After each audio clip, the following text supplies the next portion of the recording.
Hello, good morning all. Welcome to the Easy Learning. Easy Learning बोले तो पढ़ाई एकदम आराम से, कि हम पढ़ेंगे लेकिन कोई बर्डन लेके नहीं, एकदम आराम से पढ़ेंगे, इजीली पढ़ेंगे। इसीलिए आप पहुंच गए हो इजी लर्निंग कि हम कोई भी ऐसा मेथड यूज़ नहीं करेंगे पढ़ने में जिससे कि आपको पढ़ने से नींद आ जाए कि जी आज तक हम बड़े जैसे ही मैथ्स की बुक उठाते थे हमें तो नींद आ जाती थी। तो आज हमारा जो वे ऑफ स्टडी होगा वो इस तरीके का होगा जो आपको फ्रूटफुल हो, जो आपको प्रोडक्टिव हो, जो आपको लर्न तो ज़्यादा कराए लेकिन आप पे बर्डन कम पड़े।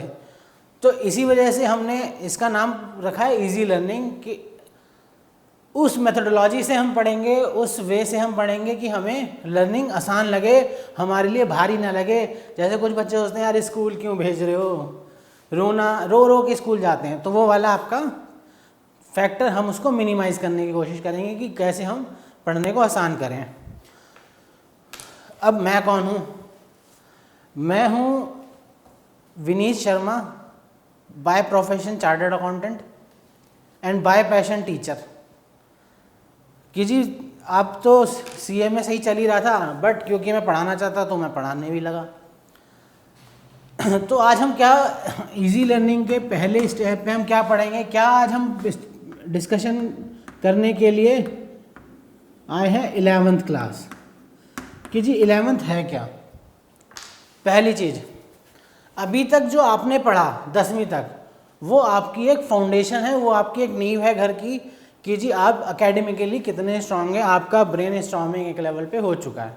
बट जो 10th होता है वो एक ऐसा पॉइंट होता है, जैसे ही आप 10th क्रॉस करके 11th में आते हो, ये आपके आने वाले फ्यूचर को नॉट 100% बस 30 to 40% डिसाइड कर देता है कि आप आगे जाके क्या बनने वाले हो, आप क्या करने वाले हो। इसी वजह से जितना भी ब्रेन स्टॉर्मिंग करनी होती है मैक्सिमम वो 10th के लेवल पे ही जो स्टूडेंट्स होते हैं अपने विद पेरेंट्स, मतलब पहले तो पेरेंट्स ही चलते थे कि जी पेरेंट्स के साथ बात करके कि जी मुझे डॉक्टर बनना है, मुझे सीए बनना है, मुझे लॉयर बनना है, मुझे इंजीनियर बनना है, या मुझे क्रिकेटर बनना है, सब चीज़ें डिसाइड करके 10th लेवल पे ही बंदा सोच के चलता था। आजकल तो बहुत सारी कंसल्टिंग आ गई हैं, बहुत सारे लोग इसमें कंसल्टेंट हैं कि जी आपका बच्चे को क्या करना चाहिए। तो 10th वो है। बट अब जब आपको डॉक्टर बनना है तो आपने साइंस साइड ली विद बायो। आपको डॉक्टर बनना है, आपको साइंस मतलब आपको डॉक्टर नहीं बनना लेकिन आपको इंजीनियर वगैरह बनना है, तो आपने साइंस साइड ली बट विदाउट बायो। आपको कंप्यूटर में जाना है, आपको आगे जाके कोडिंग करनी है, ये सब करना है, तो आपने क्या लिया, इंजीनियरिंग तो ली but with computer science, with not with bio. अब आपको आगे जाके जी मुझे तो कुछ चार्टर्ड अकाउंटेंट बनना है, सीएस बनना है, सीडब्ल्यू बनना है, तो आपने कॉमर्स ले ली। और आर्ट्स वाले अपने आप आर्ट्स ले लेते हैं। तो अब आते हैं कि जी हम अब 11th में तो एक चीज़ तो आपने डिसाइड कर चुके हो कि जी आप कॉमर्स ले चुके हो, तभी तो आप यहाँ हो। अगर कॉमर्स नहीं ले होते तो मेरा आपका तो कभी मिलन होता ही नहीं। क्यों? क्योंकि हम तो हैं कॉमर्स वाले कीड़े, मतलब चार्टर्ड अकाउंटेंट हैं हम, जो कि जिनकी जीवन अकाउंटिंग, टैक्सेशन और मैनेजमेंट ही है। तो आप अब कॉमर्स सेलेक्ट कर चुके, इस वजह से आप मेरे सामने बैठे हो और आप मेरे से वो ज्ञान लेना चाह रहे हो कि जो कि मैंने अपने एक टेन्योर में लिया है। अब जी टेन्योर कितना है, मुझे मोटा मोटा इंडस्ट्री में 12 साल हो गए, सीए क्वालिफाई किए हुए, उसके बाद पढ़ाते हुए, काम करते हुए। तो ओवरऑल अकाउंटिंग एक्सपीरियंस और taxation as a CA experience 12 साल का है। और अब हम बात करेंगे जी आपने अकाउंटिंग सेलेक्ट कर ली, तो अब अकाउंटिंग होती क्या है? अकाउंटेंसी, जो कि आपका 11th का एक सब्जेक्ट है। और अगर आपने एक बार कॉमर्स सेलेक्ट कर ली तो ये आपका जीवन भर पीछा नहीं छोड़ेगा जब तक कि आप अपनी फील्ड ना बदल लो। तो जी सबसे पहला हम थोड़ा एग्जाम ओरिएंटेड होते हैं कि 11th में आपको अकाउंटिंग पढ़नी कितनी है, कि अब आपकी 11th में अकाउंटिंग कवर कितनी करनी होती है। कि जी 11th में अकाउंटिंग के, ये तो आपको बड़ा सिंपल, शुरू से भाई हमें आज तक पढ़ाया गया हर चीज़ 100 मार्क्स की ही होती है। तो यहाँ पे भी आपके 100 मार्क्स का आपका अकाउंट्स का पेपर है। इस अकाउंट्स के पेपर में आपके 3 पार्ट हैं मेजरली, जो कि आपको 11th की अकाउंटेंसी में पढ़ने हैं। First one is financial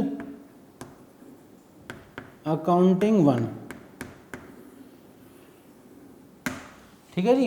financial accounting 1, financial accounting 2, part 1 और पार्ट 2 भी बोल सकते हो इसको, और तीसरा आता है प्रोजेक्ट। इसे आज की लैंग्वेज में प्रोजेक्ट बोलते हैं, पहले इसे प्रैक्टिकल बोलते थे। तो इससे हमारा दूर दूर तक कोई लेना देना नहीं होगा, ये आप अपने स्कूल के लेवल पे ही करेंगे। और इसके थ्रू आप कितने मार्क्स ले सकते हैं?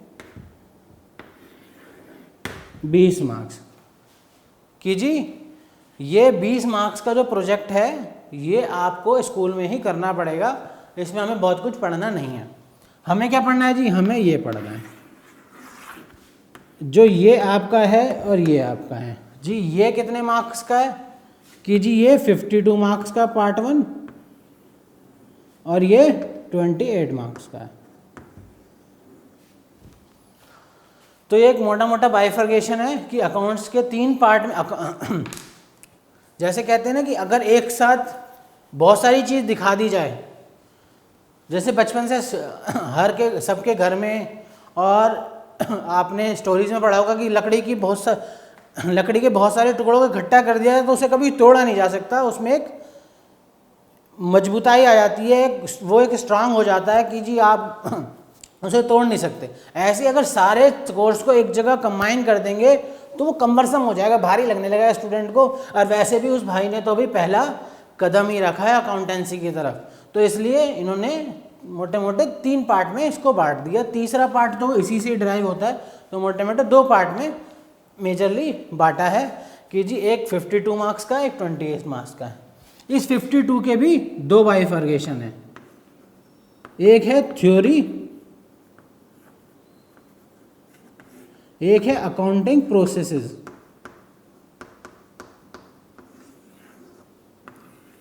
थ्योरी आपकी 12 मार्क्स की है, 12 मार्क्स, और अकाउंटिंग प्रोसेस आपके 40 मार्क्स के हैं। तो एक चीज़ तो बड़ी क्लियर है कि 80 मार्क्स के दोनों में से ये अकेला ही 40 मार्क्स का पूरा कर देता है। थ्योरी आपकी 12 नंबर की है। अब सेकंड इसमें आते हैं, इस 28 मार्क्स में क्या है? इस 28 मार्क्स में एक है फाइनेंशियल अकाउंटिंग, फाइनल अकाउंट, और एक है कंप्यूटर इन अकाउंटिंग 8। ये 20 मार्क्स का है और ये 8 मार्क्स का है। तो ये ब्रॉडली आपका ये कोर्स है कि जिसमें कि अकाउंटिंग को मेजरली 2 पार्ट में बांटा गया है, अकाउंटिंग पार्ट 1, अकाउंटिंग पार्ट 2। तो जो पार्ट 1 है वो 52 मार्क्स का है, पार्ट 2 28 मार्क्स का है। जो 52 मार्क्स हैं उसमें भी 40 मार्क्स अकाउंटिंग प्रोसेस और 12 मार्क्स थ्योरी है।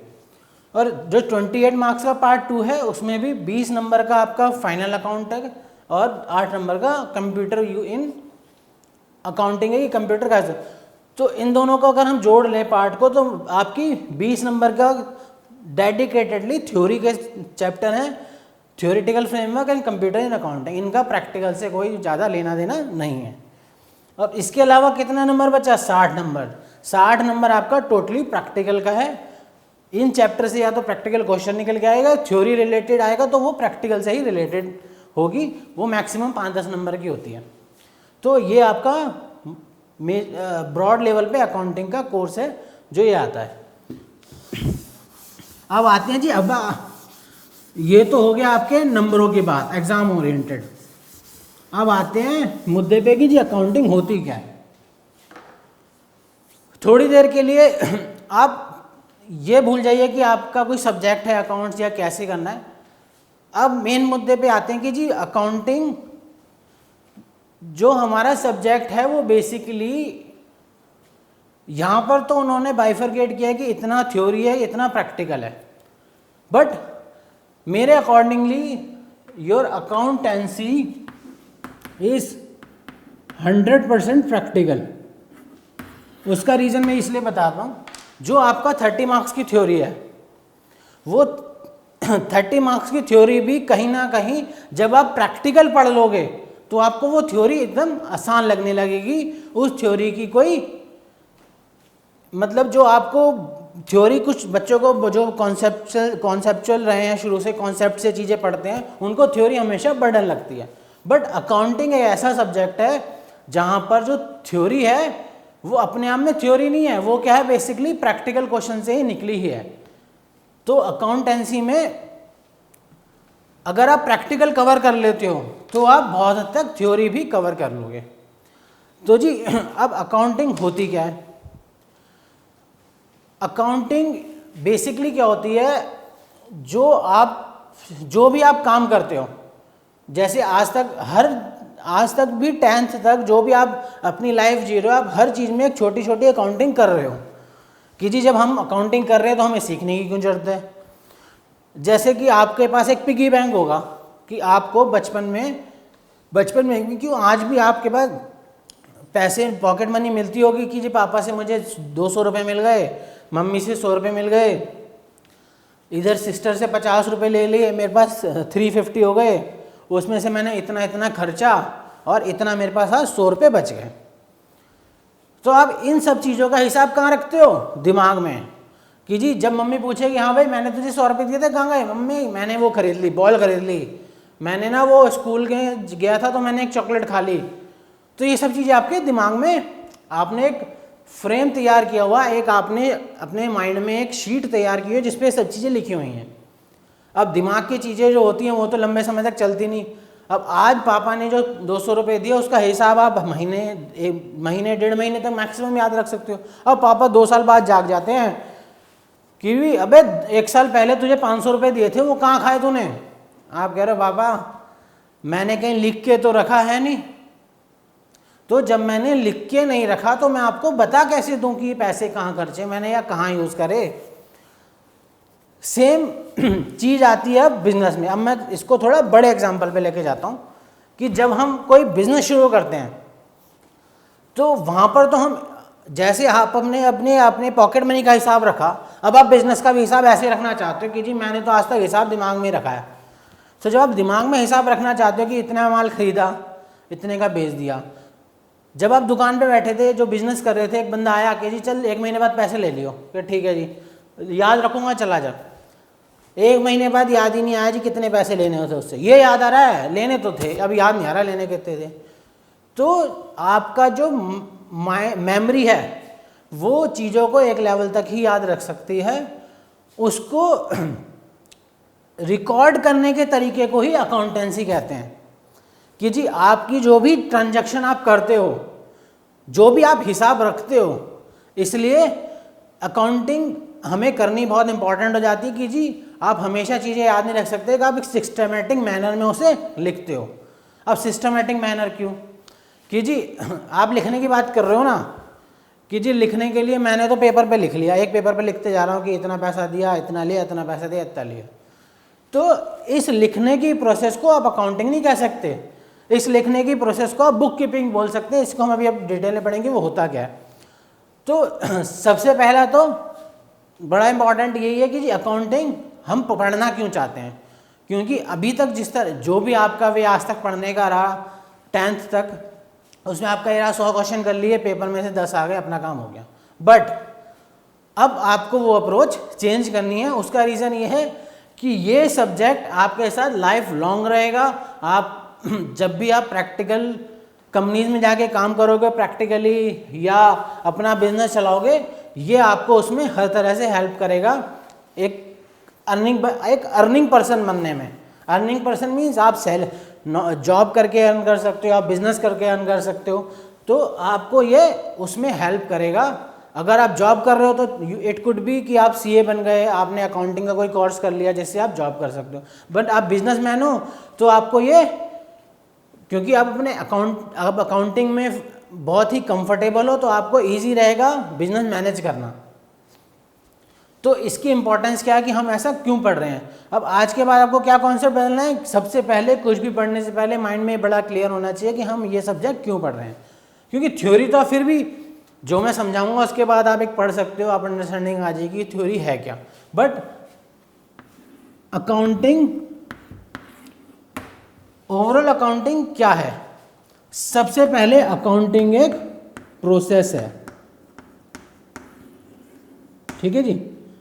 इसकी डेफिनेशन पे बाद में जाएंगे कि अकाउंटिंग की डेफिनेशन क्या होती है, क्योंकि अकाउंटिंग की अपने आप में कोई डेफिनेशन नहीं है। अकाउंटिंग की जैसे एक ऑथर को लगा कि जी अकाउंटिंग ये काम इन काम करने को अकाउंटिंग, ये काम हम अकाउंटिंग में करते हैं, तो उसी को उन्होंने डेफिनेशन के फॉर्म में प्रेजेंट कर दिया कि ये अकाउंटिंग होती है। वहीं दूसरे ऑथर को लगा कि ये काम करने से अकाउंटिंग कंप्लीट होती है, तो उसने उसको लिख दिया। तो डेफिनेशन हमारे लिए बहुत इंपॉर्टेंट नहीं है, वो एक एग्ज़ाम ओरिएंटेड है कि आप पढ़ोगे जरूर क्योंकि एग्ज़ाम में आ सकती है। बट सबसे पहले हमारे लिए इसके बेनिफिट क्या हैं कि जी हम अकाउंटिंग पढ़ना क्यों चाहते हैं। हम अकाउंटिंग, क्योंकि जब तक आपको यह क्लियर नहीं होगा कि हम अकाउंटिंग पढ़ना क्यों चाहते हैं, जब तक आपको इसकी इंपॉर्टेंस नहीं पता लगेगी आपको ये कैसे हेल्प करेगा कि जी हम अकाउंटिंग क्यों पढ़ना चाहते हैं। सबसे पहला इसका बेनिफिट क्या होता है,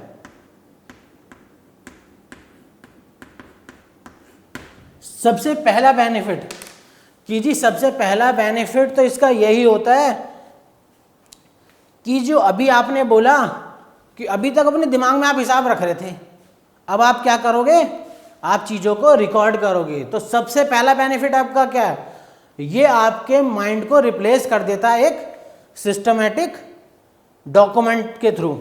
अभी तक आप क्या सोच के चला रहे थे कि जी मैं सोच रहा हूँ कि जी इतना पैसा लेना है, इतना देना है, इतना करना है। अब क्या है, अब आपको अपने माइंड को स्ट्रेस करने की कोई ज़रूरत नहीं है। क्यों, जैसे ही आपने कोई ट्रांजैक्शन करी, जैसे ही आपने कोई किसी से डील करी, आपने उसे नोट कर लिया, आपने उसे रिकॉर्ड कर लिया, और वो रिकॉर्ड आप 15 दिन बाद खोलो या 1 महीने बाद खोलो या 10 साल बाद खोलो, वो जो आपने लिख दिया हो तो एज इट इज ही रहेगा ना। पेज की क्वालिटी ऊपर नीचे हो सकती है, लेकिन अगर आपने उस पर लिखा है कि मुझे 5,000 लेने हैं, तो क्या वो बदल के 2,000 हो जाएगा? नहीं, क्योंकि लिखा हुआ कभी मिटता नहीं अनलेस आपने पेंसिल से ना लिख दिया हो। तो जी पहला बेनिफिट क्या होता है कि this is replace your mind और यू कैन से मेमोरी, कि जी ये आपके दिमाग को पूरी तरह रिप्लेस कर देता है। इसमें आपको याद रखने की बहुत सारी जरूरत नहीं होती। सेकंड,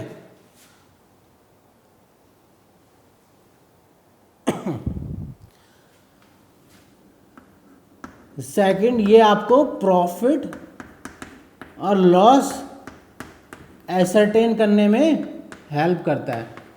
कि जी ये कैसे हेल्प करता है, जब भी हम कोई बिजनेस करते हैं या जब भी हम कोई काम करते हैं, हमेशा हम अच्छे के लिए करते हैं। कभी ऐसा हुआ कि जी नहीं हम क्रिकेट तो खेलने जाएंगे लेकिन हारने के लिए जा रहे हैं। कभी ऐसा हुआ कि जी हम एग्ज़ाम तो देने जा रहे हैं लेकिन फेल होने के लिए देने जा रहे हैं। तो सेम बिजनेस में भी होता है कि जब हम बिजनेस करेंगे तो प्रॉफिट के लिए ही करेंगे, लॉस के लिए नहीं करेंगे। जी बाई चांस लॉस हो सकता है, ऐसा नहीं है। तो आपको ये पता कैसे लगेगा कि आपको प्रॉफिट हुआ या लॉस हुआ? आपके पास जब प्रॉपर रिकॉर्ड होंगे, जब आपके पास प्रॉपर चीज़ें लिखी होंगी कि जी आपने पिछले 3 महीने में या एक पीरियड में, मतलब महीने भर में आपने इतना माल खरीदा था और इतने का इसे बेच दिया, तो ये आपको क्या हेल्प करेगा? आप उस रिकॉर्ड के बेसिस पे एक प्रॉफिट या लॉस आपका निकाल सकते हो। तो इसका सेकंड बेनिफिट क्या है कि जी ये आपको प्रॉफिट और लॉस निकालने में आपको हेल्प करता है। कि जी आज आपको पिछले 1 महीने में जो भी आपने ट्रांजैक्शन करी बिजनेस से रिलेटेड, वो आपको ये हेल्प करेगा निकालने में, जिससे आप ये डिसाइड कर पाओ कि जी ये आपको आगे करना क्या है। ऐसा तो नहीं था आपने माल महंगा खरीदा, ऐसा तो नहीं था कि आपने माल सस्ता खरीदा। अब इस पूरी लाइन में जो भी मैंने बोली कैसे जी? आपने रिकॉर्ड कर लिया, आपको रिकॉर्ड जो आपने लिखा, जो आपने रिकॉर्ड बनाया, जो आपने अकाउंटिंग रिकॉर्ड बनाया, उससे आपको प्रॉफिट लॉस पता लग गया। ठीक है जी। जब प्रॉफिट एंड लॉस पता लग गया तो आप उस प्रॉफिट लॉस से क्या डिसाइड कर सकते हो? तीसरा स्टेप, आप ये डिसाइड कर सकते हो कि आगे आने वाले समय में मुझे क्या करना है। क्यों?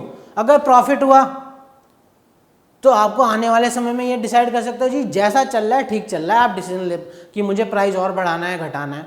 यहाँ अगर लॉस हुआ तो आपको क्या हेल्प करेगा तीसरे स्टेप में कि जी आपको या तो माल महंगा खरीद रहे हो उसे सस्ता खरीदना है, या महंगा आप सस्ता बेच रहे हो उसे महंगा बेचना है। तो आपके 3 बेनिफिट क्या हुए एक ही लाइन में? सबसे पहला, आपका प्रॉफिट एंड लॉस असरटेन करता है। दूसरा, आपको फैसिलिटेट करता है,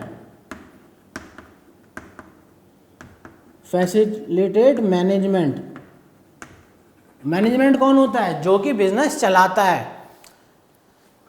अकाउंटिंग रिकॉर्ड बन गया, दूसरा प्रॉफिट लॉस पता लग गया, तीसरा मैनेजमेंट को फैसिलिटेट कर दिया, उसको पता लग गया, उनको आपने हेल्प कर दी ये डिसाइड करने में कि आप फ्यूचर में क्या करने वाले हो, मतलब आपको क्या करना चाहिए जिससे कि प्रॉफिट ग्रो हो, जो भी आपको करना मतलब आपको बिजनेस ग्रो कराना है तो आपको क्या क्या डिसीजन लेने हैं on the basis of this profit and loss ascertain. जो भी आपने प्रॉफिट एंड लॉस निकला उसके बेस पे मैनेजमेंट को आप फैसिलिटेट कर सकते हो। ठीक है जी। और ये दोनों काम कब हो सकते हैं? जब आपके पास अकाउंटिंग रिकॉर्ड अवेलेबल हो। ठीक है जी। तो आपके अभी तक 4 बेनिफिट हुए कि जी सबसे पहले आपको क्या करता है, आपके माइंड को रिप्लेस कर देता है, आपको अब खुद भी सोच के माइंड को स्ट्रेस रखने की जरूरत नहीं है। दूसरा बेनिफिट क्या देता है आपको? अकाउंटिंग रिकॉर्ड दे देता है। क्यों? जैसे इसने आपके अकाउंट माइंड को रिप्लेस किया, क्यों रिप्लेस कर दिया? जितना भी आप माइंड में सोच रहे थे वो सब इसने एक किताब पे लिख दिया, एक सॉफ्टवेयर में लिख दिया। तो वो आपका अकाउंटिंग रिकॉर्ड होता है, वो आपका ट्रांजैक्शन रिकॉर्ड होता है, जिसको हम अकाउंटिंग की भाषा में अकाउंटिंग रिकॉर्ड बोलते हैं। उस अकाउंटिंग रिकॉर्ड के बेस पे आपको क्या पता लगा कि जी मेरा प्रॉफिट कितना और मेरा लॉस कितना है। और जब आपको प्रॉफिट और लॉस पता लग गया तो आपको क्या पता लग गया कि जी अब आपको आगे करना क्या है, कि जी मुझे आगे अच्छे से भी आपको सेल प्राइस बढ़ाना है। जी लॉस हो रहा था, बढ़ा दो सेल प्राइस, मैं लॉस में धंधा नहीं करना चाहता। कि जी बहुत ज़्यादा प्रॉफिट हो रहा है लेकिन सेल कम हो रही है, क्यों? मैंने प्राइस ज़्यादा रखा हुआ है, प्रॉफिट तो बड़ा हो रहा है। एक प्रोडक्ट को बेचने में हमें 5,000 रुपये बच रहे हैं लेकिन ग्राहक खरीद नहीं रहा। क्यों नहीं खरीद रहा? क्यों? क्योंकि प्राइस बड़े हाई हैं। तो लाला जी कहते हैं जी, ऑनर कहता है कि जी 5,000 के प्राइस को कम कर लो, प्रॉफिट थोड़ा सा कम कर लो जिससे हमारी सेल बढ़े। तो ये सब टाइप के डिसीजन लेने में आपकी हेल्प करता है। अब और क्या बेनिफिट हो सकता है इसका जी? चार जो बेनिफिट है बेसिकली ये एक थ्योरी लिखने के लिए हो गई, लेकिन प्रैक्टिकली समझो तो आपका नॉर्मल जीवन है ये जो आप एक बिजनेस में आप जीते हो, क्योंकि उसी के बेस पे तो इसके बेनिफिट बने। ये ऐसा तो होना है कि किसी ऑथर ने आके बोल दिया या किसी मेरे जैसे टीचर ने आके बोल दिया कि जी ये बेनिफिट हो सकते हैं, लिख दो। नहीं, ये वो बेनिफिट हैं जो प्रैक्टिकली बंदे को होते हैं, बिजनेसमैन को होते हैं अकाउंटिंग से। कि जी अब क्या बेनिफिट होते हैं? सोच, दिमाग से स्ट्रेस फ्री हो जाता है, चीज़ें एक रिकॉर्ड पे आ जाती हैं, रिप्लेस हो जाता है माइंड, रिकॉर्ड पे आ जाता है, प्रॉफिट लॉस पता लगता है और प्रॉफिट लॉस के बेस पे वो डिसीजन ले सकता है। तो 4 ये बेनिफिट हो गए। 5वां बेनिफिट क्या होता है कि जी क्या आप बिजनेस अपने लिए ही करते हो? जब आप अकाउंटिंग करते हो, ये तो आपका आ गया प्रॉफिट एंड लॉस निकल के आ गया, फैसिलिटेट कर दिया बिजनेस को। दूसरा बेनिफिट क्या है? ये आपकी फाइनेंशियल पोजीशन बताता है। अरे सर फर्क क्या है प्रॉफिट एंड लॉस और फाइनेंशियल पोजीशन में? ये पहला आपका क्वेश्चन माइंड में रेज होना चाहिए। अब आते वापस से कि हमने इजी लर्निंग क्यों कहा, इसी वजह से कि इस तरह से आपको समझाने की कोशिश है कि जो आपका माइंड सेट है, जो बीइंग अ स्टूडेंट, जैसे आपने कुछ स्टूडेंट्स ने यहाँ पे देखी होगी जो एक मूवी आई थी इकबाल, तो इकबाल में नसरुद्दीन शाह जी जो हमारे बहुत नामी ग्रामी एक्टर है, वो उसमें उसके कोच का काम करते हैं। श्रेयस तालपड़े आई थिंक उसमें हीरो है। तो उसमें वो बॉलर होता है, बॉलर की जी मुझे एक बहुत बड़ा बॉलर बनना है, और नसरुद्दीन शाह उसको कोच करते हैं। तो वो पूरे उसमें उसको ये सिखाते हैं, सबसे इम्पॉर्टेंट बीइंग अ बॉलर, सबसे इम्पॉर्टेंट क्या है, आप एक अच्छे बॉलर तब बन सकते हो जब आपको अपने माइंड से बॉलिंग नहीं करनी है, आपको इस माइंड सेट से बॉलिंग करनी है कि अब मैं जो बॉल डालने जा रहा हूँ उसमें बैट्समैन क्या सोच रहा है। क्यों? अगर आपको ये पता लग गया कि जी बैट्समैन ये सोच रहा है, तो 100% आप कभी भी उससे रन नहीं लगवाओगे, कभी आप उससे चौका नहीं खाओगे या सिक्सर नहीं लगवाओगे। क्यों? आपको माइंडसेट में चल रहा है कि जी इस बार ये आगे बढ़ के खेलेगा तो मुझे वाइड बॉल डालनी है, तो उसके तो कभी लगेंगे ही नहीं रन। तो बिल्कुल वैसे ही है। तो मेरी कोशिश भी यही है कि आपके माइंड में जो क्वेश्चन रेज हो उससे पहले उसका सोल्यूशन आपको मिल जाना चाहिए, बट उसके बाद भी कुछ रहता है तो you are welcome with the doubts. तो जी पहला क्वेश्चन इसमें क्या राइज होना चाहिए कि सर आपने तो कहा था प्रॉफिट एंड लॉस पता लग गए, तो ये फाइनेंशियल पोजीशन क्या आ गई, इन दोनों में फ़र्क क्या है? कि जी इन दोनों में फ़र्क ये है, बहुत थिन लाइन का फ़र्क होता है। फ़र्क कैसे है? आज आप बिजनेस चला रहे हो, आज आपको ये प्रॉफिट हुआ और ये लॉस हुआ। आपने बिजनेस शुरू किया था 3 साल पहले, ठीक है जी। आपने पहले 1 साल में देखा कि जी आपको प्रॉफिट हो गया, ठीक है जी, बहुत बढ़िया। फिर आपने अगले पीरियड में देखा, अगले 1 साल में आपको फिर प्रॉफिट हो गया। फिर तीसरे साल में देखा आपको लॉस हो गया। तो एक चीज़ तो मेरी बातों से बड़ी क्लियर हो रही है, जो प्रॉफिट होता है वो हमेशा एक पीरियड का होता है, मतलब 1 साल का, 6 महीने का, 1 महीने का, 2 महीने, जो भी हम जितने भी टाइम के बाद हम खड़े होकर देखेंगे तो उस पीरियड का एक प्रॉफिट होता है। लेकिन क्या आपकी प्रॉफिटेबिलिटी आपकी फाइनेंशियल पोजीशन को बताती है? फाइनेंशियल पोजीशन क्या होती है? Financial position is basically is your wealth, कि आप पे कितनी प्रॉपर्टीज़ हैं, कितनी आप पे के पास कैश पड़ा हुआ, कितना बैंक में पैसा है। क्या ये हो सकता है कि आपके पास लॉस तो हुआ हो लेकिन आपके पास प्रॉपर्टी 100 करोड़ की पड़ी हुई है? हाँ जी, बिल्कुल हो सकता है। परंपरागत पुश्तैनी हेरिटेड प्रॉपर्टीज हो सकती हैं। सेम बिजनेस में क्या होता है कि आपने तो इसी साल तो लॉस कमाया, बट पिछले 10 साल से जो कमा के आपने जोड़ा है। इंडिया में तो सबसे ज़्यादा होता है कि जी आदमी लाख कमाता है तो सोचता 70,000 जोड़ लूँ, तो जो उसने लाख कमाया वो उसका प्रॉफिट एंड लॉस है। लेकिन धीरे धीरे धीरे 6 महीने साल में जो उसने इकट्ठा करके बना लिया वो उसकी फाइनेंशियल पोजीशन है, जो उसकी वेल्थ है वो उसकी फाइनेंशियल पोजीशन है। तो इन दोनों में ये फ़र्क है। प्रॉफिट एंड लॉस आपके एक ट्रांजैक्शन से कमाई हुई या गवाई हुई चीज़ों को बताता है, बट फाइनेंशियल पोजीशन आपकी ओवरऑल वैल्यू बताती है कि जी आप आज आपकी कितनी वैल्यू है। जैसे कि आज अगर आपका एग्जांपल लें कि जी आज तक मैंने बड़े पैसे मारे हैं। पैसे कैसे मारे हैं? चोरी नहीं करे। पापा ने सामान लेने भेजा 100 रुपये का, 90 का सामान लाया 10 जेब में। पापा ने भी नहीं पूछा, हमने भी नहीं बताया। फिर मम्मी ने सामान लेने भेजा, उसमें 20 जेब में। ऐसे करते करते हमने 1000 रुपये इकट्ठे कर लिए अपने पिगी बैंक में, अपनी गुल्लक में। अब क्या हुआ जी, एक बार पापा ने अब ऐसे करते करते 1000 रुपये इकट्ठे हो गए। मतलब हर बार हर ट्रांजैक्शन में आपको प्रॉफिट हो रहा है। सेकंड आपको पता लग रहा है कि प्रॉफिट हो रहा है, लेकिन जब उसके बाद जब भेजा तो पता लगा कि जी इस बार तो पापा ने 100 दिए थे, सामान आया 110 का। अब घर तो जा नहीं सकते, आपने 10 रुपये अपने उस 1000 में से निकाले और दे दिए, तो आपको इस ट्रांजैक्शन में कितना हो गया? 10 रुपये का लॉस हो गया पर्सनल लेवल पे। लेकिन जो लॉस तो पता लग गया, लेकिन आपकी फाइनेंशियल आज पोजीशन क्या फाइनेंशियल कि जी जो 1000 रुपये इकट्ठे करे थे ना उसमें से 10 रुपये कम हो गए। आज भी मेरी फाइनेंशियल पोजीशन स्ट्रांग ही बनी हुई है, 990 रुपये आज भी मेरे पास हैं। तो this is the difference between profit and loss and financial position. So next benefit will be information to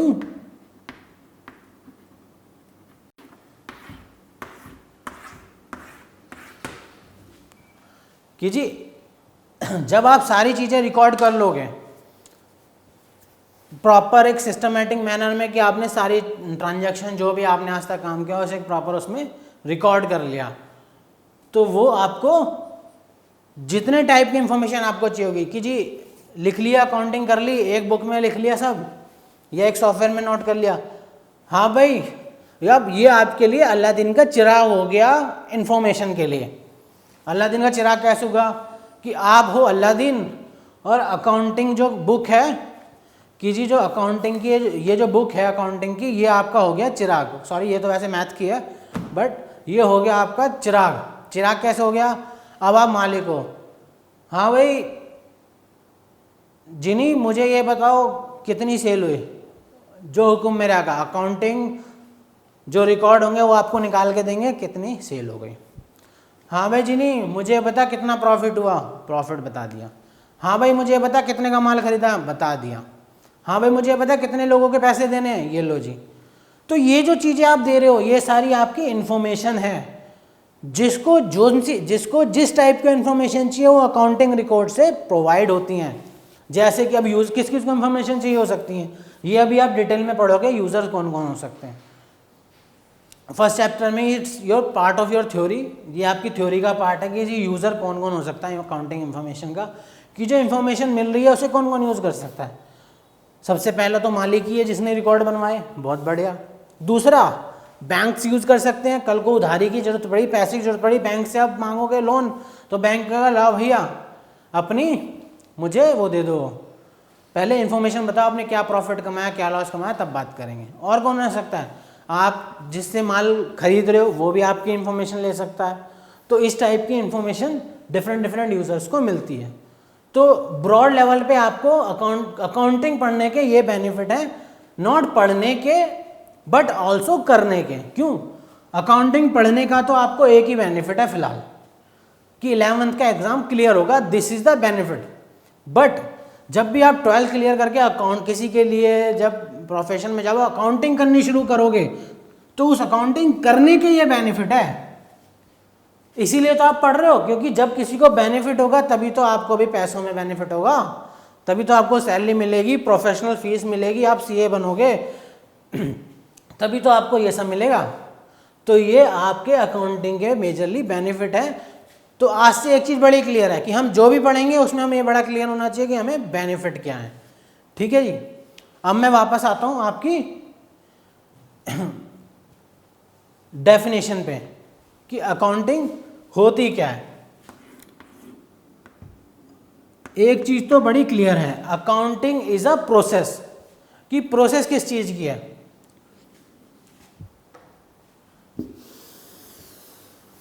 अब हम इस चीज को हम प्रोसेस किस चीज को बोलते हैं? जहां पे हमें कुछ चीज लाइन बाय लाइन हमें करनी होती है। तो जी प्रोसेस किस चीज की है?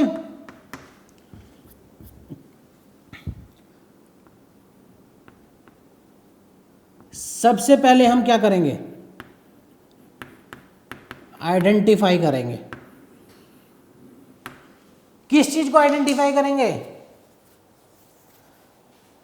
कि गुमशुदा मेरी महबूबा टाइप कुछ आइडेंटिफाई नहीं करना। यहां हमें क्या आइडेंटिफाई करना है? यहां हमें आइडेंटिफाई करना है कि किस चीज की हम अकाउंटिंग कर सकते हैं। ठीक है जी। सबसे पहले आपका अकाउंट सबसे कि जो बिजनेस ट्रांजैक्शन होती हैं हम उसी की अकाउंटिंग कर सकते हैं जिनका सेम। अब मैं वापस से एक लाइन बोलूंगा जिसमें आपकी कई प्रोसेस के कई स्टेप क्लियर हो जाएंगे। कैसे जी? क्या आप हर ट्रांजैक्शन की रिकॉर्डिंग करोगे? नहीं जी, हम खाली फाइनेंशियल ट्रांजैक्शन की रिकॉर्डिंग करेंगे। फाइनेंशियल ट्रांजैक्शन क्या होती है? जिसमें पैसा इन्वॉल्व होता है। ठीक है जी। पहला स्टेप आइडेंटिफाई करेंगे कौन सी transaction? Financial transaction. Financial transaction कौन सी होती है? जिसमें पैसा इन्वॉल्व होता है। ठीक है जी। तो क्या आप नॉन फाइनेंशियल ट्रांजैक्शन की रिकॉर्डिंग कर सकते हो? ऐसा कोई कॉन्सेप्ट नहीं है। जहां पे पैसा इन्वॉल्व होगा वहीं पर ही अकाउंटिंग इन्वॉल्व होगी, अदरवाइज नहीं होगी। ठीक है जी। तो सबसे पहले हमने आइडेंटिफाई कर ली फाइनेंशियल ट्रांजैक्शन कि जी पापा मुझसे बहुत प्यार करते हैं, इसकी अकाउंटिंग कर दो। तो इस बात को सुन के आपको कमरे से भगा दिया जाएगा कि जी इस प्यार की अकाउंटिंग क्यों नहीं हो सकती, क्योंकि ये एक फाइनेंशियल ट्रांजैक्शन नहीं है। हाँ, पापा ने आपको 100 रुपये दिए, उसकी अकाउंटिंग हो सकती है। क्यों? क्योंकि पैसा इन्वॉल्व है, मनी इन्वॉल्व है। इसीलिए तो बोलते हैं कि जो अकाउंटिंग है ये मनी मैन है। बेसिकली मनी मैन के लिए कि जो पैसे में खेल सकता है, अकाउंटिंग उसी से ही भाईचारा निभाती है, उसके अलावा किसी को नहीं जानती। तो जी आइडेंटिफाई करेंगे फाइनेंशियल ट्रांजैक्शन। अब जी आइडेंटिफाई तो कर ली कि जी पापा मुझे पैसे दे रहे हैं, ये एक फाइनेंशियल ट्रांजैक्शन है, इसमें कोई कंफ्यूजन नहीं है। पापा मुझे प्यार करते हैं, ये कोई फाइनेंशियल ट्रांजैक्शन नहीं, बट पापा मुझे पैसे देने वाले हैं, पॉकेट मनी देने वाले हैं, ये एक फाइनेंशियल ट्रांजैक्शन है, ये मैं रिकॉर्ड कर सकता हूँ। चलो जी, आप सर ने कहा था फाइनेंशियल ट्रांजैक्शन रिकॉर्ड कर सकते हैं, चलो जी रिकॉर्डिंग करते। पापा ने मुझे पैसे दिए। ओहो, क्यों रुक गए? अरे ये तो पता ही नहीं पापा ने पैसे कितने दिए। तो सेकंड स्टेप क्या होता है, हमें मेजर करना पड़ता है। क्या मेजर करना पड़ता है? उसकी वैल्यू, फाइनेंशियल वैल्यू कितनी है, आइडेंटिफाई करेंगे।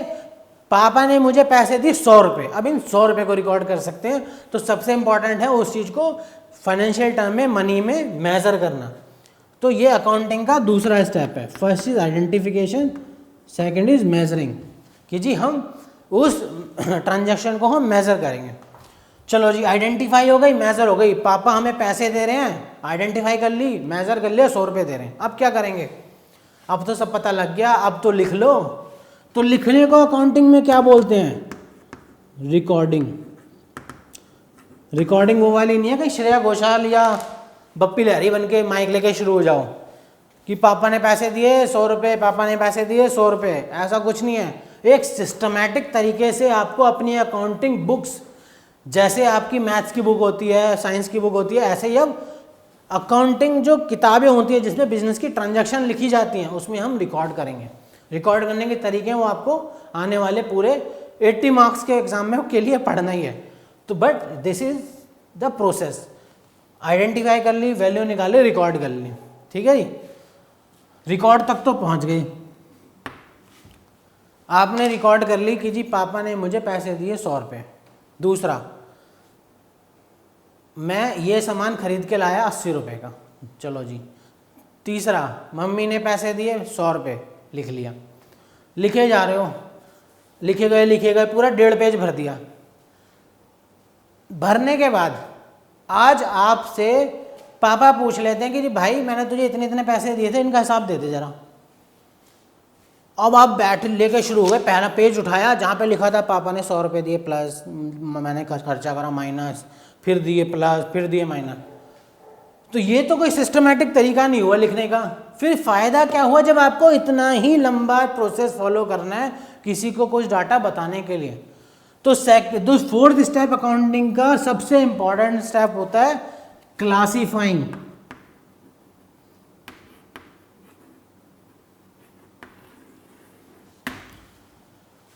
क्लासीफाइंग में बेसिकली सारी अकाउंटिंग बुक्स आती हैं, सॉरी अकाउंटिंग लेजर्स, कि जी आप उन अकाउंटिंग लेजर्स कौन से होते हैं वो अब आपको डिटेल में बताएंगे। बट लेजर क्या होते हैं, जैसे आपने ट्रांजैक्शन लिखी कि पापा से इतने पैसे लिए, ये आप लिख रहे हो, बट आपको एक अलग से एक पन्ना और बना के चलना है, एक पेज और बना के चलना है, जहाँ पर आप लिखोगे पापा के नाम पे कि इतने पैसे आए, इतने गए, नेट इतना बच गया। तो हम जो भी ट्रांजैक्शंस को रिकॉर्ड करते हैं उन्हें क्लासीफाई करते हैं कि ये ट्रांजैक्शन किसकी है, ये ट्रांजैक्शन किसकी है, ये वाली ट्रांजैक्शन मम्मी के रिलेटेड है, ये वाली पापा से रिलेटेड है, ये वाली मुझसे रिलेटेड है, ये हमने खर्चा कर दिया, ये पैसा आ गया। तो हम उसका क्लासीफाइंग करते हैं जिससे कि सारी चीज़ें पोस्ट हो जाएं। जैसे कि कभी अव्वल तो बहुत यहाँ पे सारे बच्चे मेहनती लग रहे हैं मुझे, बट कितनी बार हमारे जो मदर होती हैं वो ऐसे, अब तो छत का कॉन्सेप्ट ही नहीं रहा, रूफ का फ्लैट हो गए, बट पहले ऐसे मम्मी ढेर लगा के कपड़े लाती थी और यूँ फेंक देती थी बेड पे, चलो संगवा इन्हें उठा के अपनी अपनी अलमीरा में रख दो। तो ये जो क्लासीफाइंग है ना, ये बिल्कुल वो अलमीरा में ही रखना है। रिकॉर्डिंग वाला काम क्या करा, रिकॉर्डिंग वाला आपने काम करा, आप छत पे गए, मम्मी ने बोला कपड़े उतार ला, और आपने ये शर्ट उठाई पापा की, अपनी पैंट उठाई, ये उठाया, वो उठाया, सारे कपड़े इकट्ठे कर लिए, आपने सारे कपड़े रिकॉर्ड कर लिए, सारी अकाउंटिंग ट्रांजेक्शन रिकॉर्ड कर ली और सारे कपड़े इकट्ठे करके ले आए, आपने एक पेज पे लिख मारी सारी, ठीक है जी, ला के आपने पटक दी। अब मम्मी ने बोला ले तो आया भाई, अब इसको करेगा कैसे? तो सबसे इंपॉर्टेंट शब्द है क्लासीफाइंग। कल को ढूंढेंगे कैसे इसमें कि भैया पापा की वो वाली शर्ट कहाँ गई, तेरी स्कूल की शर्ट कहाँ है, स्कूल की ट्राउजर कहाँ है, तेरी सॉक्स कहाँ गई? स्कूल से अगले दिन ही निकाल देंगे तुझे कि अबे तुझे कपड़े भी रखने नहीं आते।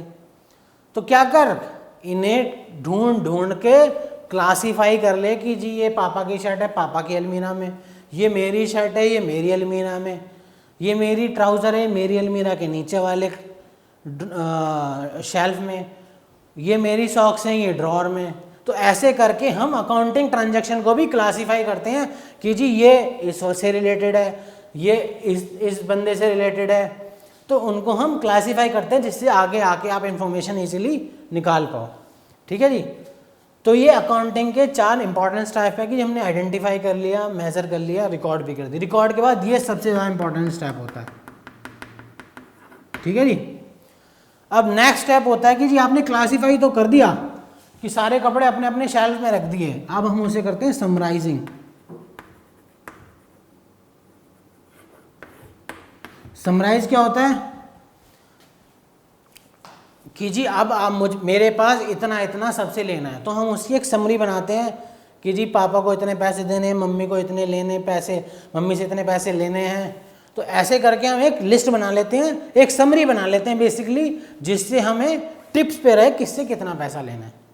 तो क्लासीफाइंग बड़ा क्लियर था कि सब को बंटवारा कर दिया कि किस किस का कितना है, बट उसको एक रेडी लिस्ट में रखना। इसमें जो निकल के आता है बेसिकली अकाउंटिंग की भाषा में balance sheet, profit and loss account, trial balance, ये सब आपके समराइजिंग होती है कि ये सब चीज़ें आपने फाइनल निकाल के दे दी कि जी ये आज मेरी पोजीशन है, फाइनेंशियल पोजीशन ये है, आज मेरे पास जो 990 रुपये हमारे एग्जाम्पल में बचे थे कि मेरा उसका बाइफर्केशन ये है, ये लेना ये और देना है। तो ये हमारी एक अकाउंटिंग प्रोसेस होती है। इसके बाद एनालिसिस आ जाता है, इसके बाद आ जाता है एनालिसिस।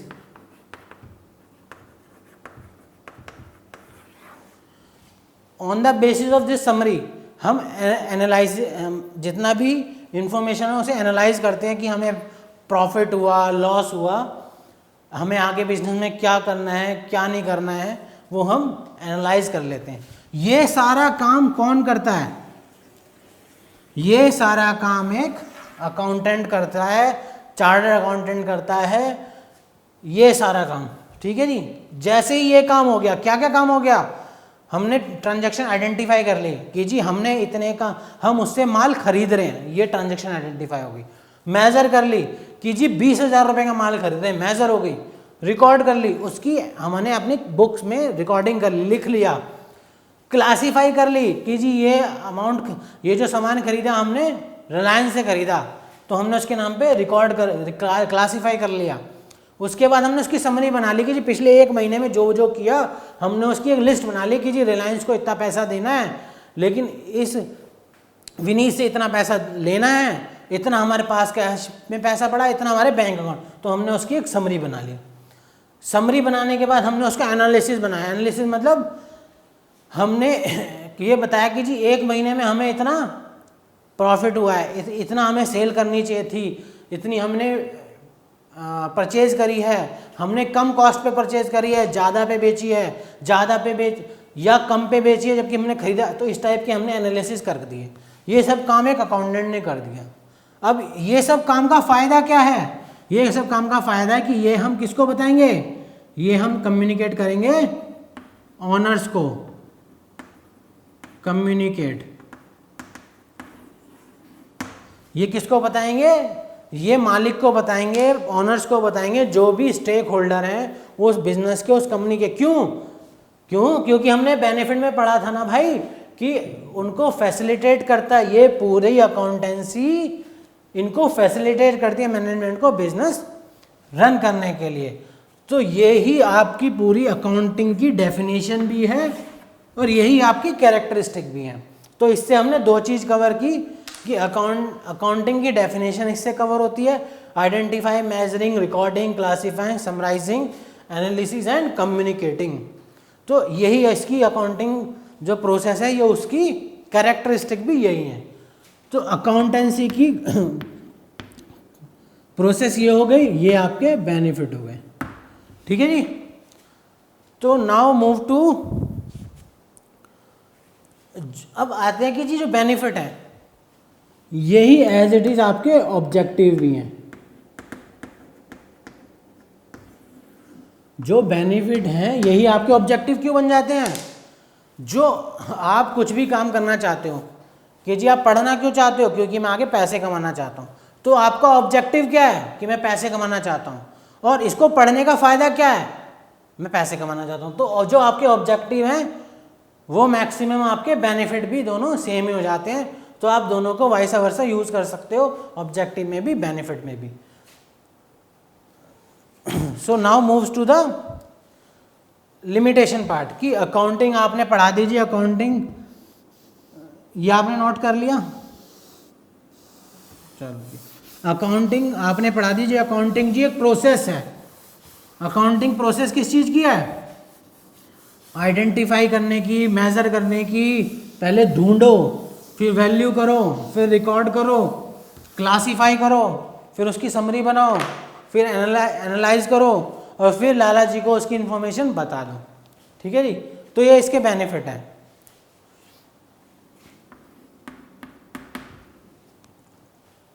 नाउ अब जो अकाउंटिंग पढ़ ली, हर चीज़ की कोई लिमिटेशंस होती हैं, कुछ कमियां होती हैं जो कि हर सब्जेक्ट के साथ होती हैं। सेम अकाउंटिंग के साथ भी कुछ लिमिटेशन बताई गई हैं कि जी क्या लिमिटेशन है। लिमिटेशन क्या है? और एक चीज़ और मिस हो गई थी आपको बताना कि थ्योरी जो होती है, अब आप अपने कैरियर के उस पाथ को स्टार्ट किया है जहाँ पे थ्योरी ये नहीं है कि आपने रट ली है कि अकाउंटिंग से प्रोसेस हो ये दिस, ऐसे नहीं होता। और जो एग्जामिनर भी, मैं बड़ी ही एग्जाम स्पेसिफिक बात कर रहा हूँ, जो एग्जामिनर चेक भी करेगा उसके पास इतना टाइम नहीं होता कि वो बैठ के आपकी पूरी स्टोरी रामायण सुन पड़ेगा आपकी, मतलब प्रैक्टिकली बात कर रहा हूँ एकदम। वो कभी आपके पॉइंट्स के अंदर के वो कैसे पढ़ेगा? आइडेंटिफाइंग, मतलब बच्चे ने 80% तो वहीं पड़ाव क्लियर कर लिया जहां पर उसने पॉइंट हाईलाइट करके लिख दिया, accounting is a process 1 identifying of financial transaction. अगर ये 1 नंबर का था, 5 पॉइंट आपने लिखने थे और ये 1 नंबर का पॉइंट था, तो उस 1 में से 0.8 मार्क्स तो आपके ये पॉइंट लिखने से ही आ गए। अब इतनी स्टोरियां जो मैंने सुनाई हैं आपको, ये क्यों सुनाई? जिससे आपको थ्योरी रटनी ना पड़े, बस आपको ये पॉइंट याद रखना है कि मैंने ये 4 लाइन कि profit and loss ascertain, 2 line तो आपकी इसी से ही बन जाएंगी कि accountancy is help to ascertain the profit and loss of business which help the management. तो आपकी मोटी मोटी 3 लाइन इससे बन गई और एग्जामिनर उससे उतने में ही सेटिस्फाइड है। तो आपको ये पॉइंट्स मेजरली याद रखने हैं और इनके जो अंदर की स्टोरियां वो आपको रटनी नहीं है। आपको जो आपको जितनी इस टाइप की इंग्लिश आती है उस हिसाब से इनकी एक थ्योरी अंदर लिख देनी है कि जी रिप्लेस योर माइंड। जैसे ये पॉइंट आप लिखते हो, आपने हाईलाइट करके लिखा रिप्लेस करता है जी हमारे माइंड को, रिप्लेस योर माइंड। तो आप उसमें क्या लिखोगे? Accounting helps to replace your mind on the basis of systematic record maintain through accounting processes. तो ये आपकी एक बिना रटी हुई लाइन हो गई जो आप कभी भी लिख सकते हो। उससे आपको क्या करना है, जो आपको एग्जाम के टाइम पे भी हेल्प करेगा। कि एग्जाम के टाइम पे कैसे हेल्प करेगा? आपको पूरा थ्योरी का चैप्टर एक सिंगल A4 साइज की शीट पे लिखना है कि सर ये कैसे। आपको अपने अंदर की जो अंतरात्मा, आपको बड़े तरह से रोकेगी उस पेज को बनाने के लिए कि जी थोड़ा सा तो लिख लो सर, थोड़ा सा तो लिखने दो, रिप्लेस योर माइंड में 1 लाइन तो लिखने दो। नहीं, आपको वो नहीं लिखनी है। क्यों? एग्ज़ाम के टाइम पे आपको उतना टाइम होगा नहीं। अब वैसे अब तो बहुत छुट्टियां मिलती हैं, बट एग्ज़ाम के टाइम पे इतना टाइम नहीं होगा कि आप पूरा पढ़ पाओ, उसको लर्न कर पाओ। तो वो पेज, वो जो आप बनाओगे शीट, वो आपको हेल्प करेगी इजीली पूरे चैप्टर को रन थ्रू करने में, ठीक है। वैसे हम इस चैप्टर को, जो फर्स्ट चैप्टर है थ्योरी, इसको मैं आपको खुद एक ऐसा पेज तैयार करेंगे हम, जिससे कि आपको एट लास्ट एग्ज़ाम के टाइम पे आपको उसको लर्न करना इजी रहे। आपको पूरी बुक या हमारे पूरे नोट्स कि जी पहला चैप्टर अगर 25 पेज का 25 पेज ना पढ़ने पड़े, आप वो एक पेज पढ़ें और आपका काम हो जाए, ठीक है जी। तो उस तरह से हम इसको कंप्लीट करेंगे। तो ये आपको बेनिफिट और जो लिमिटेशंस हैं, अब जी लिमिटेशन क्या क्या होती हैं, हर चीज़ की कुछ ना कुछ लिमिटेशंस होती हैं। लिमिटेशन क्या होती हैं, कभी कभी ये एग्जैक्ट नहीं हो सकता। एग्जैक्ट कैसे नहीं हो सकता, कि आपने एक फाइनेंशियल जब वैल्यू मेज़र करी, उस बेसिस पे आपने, तो ये आपकी वैल्यू अगर मेज़रमेंट के टाइम पे आपसे कोई एरर हो गई या आपने किसी चीज़ की वैल्यूएशन करी जी 10,000 रुपये, ऐसा हो सकता है कि दूसरा बंदा उसकी कुछ और वैल्यू निकाले, तो वो जो वैल्यू निकलेगी वो एग्जैक्ट कभी कभार ऊपर नीचे हो सकती है, ठीक है जी। दूसरा, अकाउंटिंग आपके क्वालिटेटिव एस्पेक्ट को इग्नोर कर देती है। कैसे, ये कभी भी क्वालिटी की बात नहीं करता, ये हमेशा वैल्यू की बात करता है कि जी वो जो आपका प्रोडक्ट की क्वालिटी बड़ी अच्छी है, कि जी अमूल का दूध बहुत अच्छा आता है बट मदर डेयरी का नहीं आता, उल्टा कि जी मदर डेयरी का बड़ा अच्छा है, अमूल का अच्छा नहीं आता। तो उस क्वालिटी को मेज़र नहीं कर सकता। ये मेज़र क्या कर सकता है कि ये दूध 56 रुपये किलो आता है, ये दूध 60 रुपये किलो आता है, ये 60 और 56 की वैल्यूएशन कर सकता है, बट क्वालिटी और उसकी इम्पोर्टेंस को रिकॉर्ड नहीं कर सकता, ठीक है जी। दूसरा, ये प्राइस जो चेंज होते हैं उसको कभी कैटर नहीं करता। प्राइस चेंज मतलब आपने जो ट्रांजैक्शन करी, आपने 10,000 में ट्रांजैक्शन कर ली, बट बाद में उसका प्राइस 2 दिन बाद उस प्रोडक्ट का प्राइस बढ़ के 12,000 हो गया। आपने तो ट्रांजैक्शन 10,000 की कर ली ना, तो वो 10,000 को ही रिकॉर्ड करेगा। जो प्राइस चेंज 12,000 का हो गया उसके इम्पैक्ट को ये ऑनर नहीं करता, तो ये प्राइस चेंज को कभी भी इम्पैक्ट नहीं करता। चौथा, जो कि सबसे ज़्यादा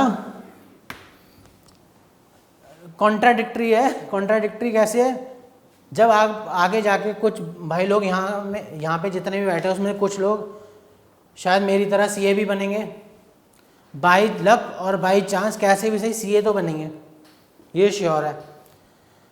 तो उन जैसे सीए जिसके लिए बदनाम है, मतलब हम लोग जिन चीज़ों के लिए ज़्यादा लोग कहते हैं जी कि इनके हाथ में दे दो तो कुछ का कुछ दिखा देते हैं, तो ये इसकी एक सबसे बड़ी लिमिटेशन क्या है, यहाँ पे विंडो ड्रेसिंग हो सकती है।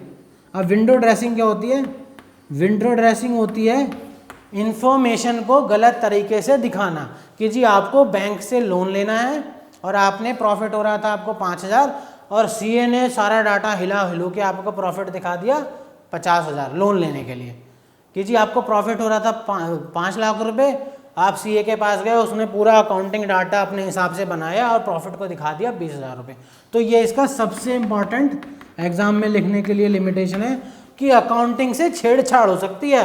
एक लिखा हुआ ही तो है, आपने अकाउंटिंग बुक में लिखा 5,000, सीए ने आखिरी में जीरो लगा के 5,500 का 5,000 करके और उसकी एक बुक्स बना दी, उसकी एक रिपोर्ट बना दी, जिससे आपको फ़ायदा हो गया। तो 4 लिमिटेशन होते हैं कि ये एग्जैक्ट नहीं होता, हमेशा क्वालिटी को इग्नोर करता है, प्राइस को, और सबसे इंपॉर्टेंट जो सीए बहुत अच्छे से समझ सकते हैं कि ये विंडो ड्रेसिंग करता है।